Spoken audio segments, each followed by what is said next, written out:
खुलुमबाय गोजोन फुंबिलिनि बयनिसिमबो गाहाम हामलायनाय जासिहरनाय जाबाय। आसा खालामो नोंथांमोनहा गासै मोजाङै दं। बे समाव आं नोंथांमोननि सिगाङाव फुंबिलिनि मोननैसो खौरां लाना फैलायबाय। अन्नानै भिडिअखौ स्किप खालामाजासे जोबजासिम नायलांदो। दिनैनि फुंबिलिनि मोननैसो खौरांफोरा जाबाय। गिबि रादाबाव दं खेल'नि भारत सरकारजों सावरायनो ओंखारनायनि सायाव मैया पृथ्वीराज खौरांगिरिफोरनि सिगाङाव बुंदों दि आसाम बेंगलनि हाखौ लानानै आलादा खमथाफु रायजो बिख'नाया मोगथाङाव जाथावना नङा। बिहार, बंग आरो आसामखौ बोखावनानै खमथाफु रायजो दाफुंनो साननाया अख्रां सायाव बैसां खानायसो होनना बिथाङा खौरांगिरिफोरनि सिगाङाव गोख्रों बुंथियो।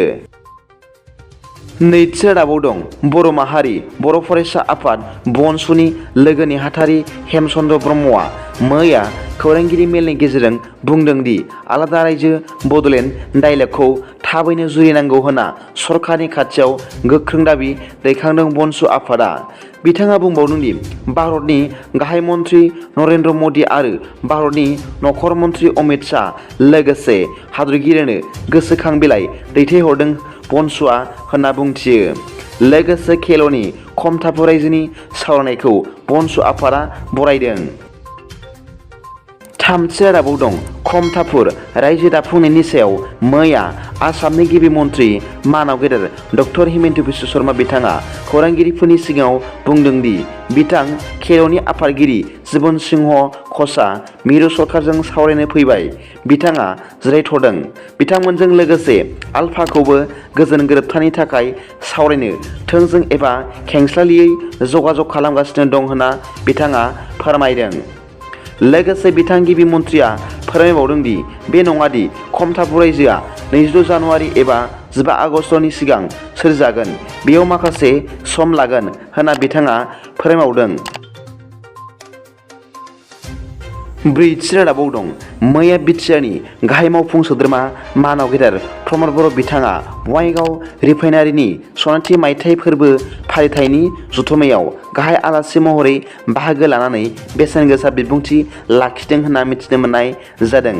बे जथुम्मायाव बिथांजों लोगोसे मानाव गेदेर MP Rongora Narzary, MLA Jayanta Basumatary, MCLA Madhav सेत्री बिथांमोनहा बाहागो लाहैदोंमोन होनना मिथिनो मोननाय जादों।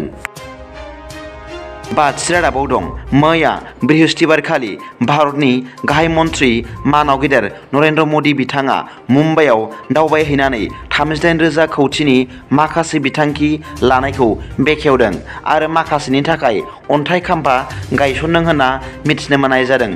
मिथिनो मोननाय बादिब्ला बिथाङा मुम्बाइ मेट्र' लाइन 2A आरो 7खौ 12,600 कौटिफ्राम रां बाहायनानै लुफुंबाय होनना मिथिनो मोननाय जादों। बेजों लोगोसे बिथाङा 7था सेवाक ट्रिटमेन्ट प्लान्ट आरो रड कनक्रिटिजेसन प्रजेक्ट आरो छत्रपति शिवाजी टार्मिनास लामाखौ लुखांफिननायनि थाखाय अन्थाइ खाम्फा गायसनदों होनना मिथिनो मोननाय जादों।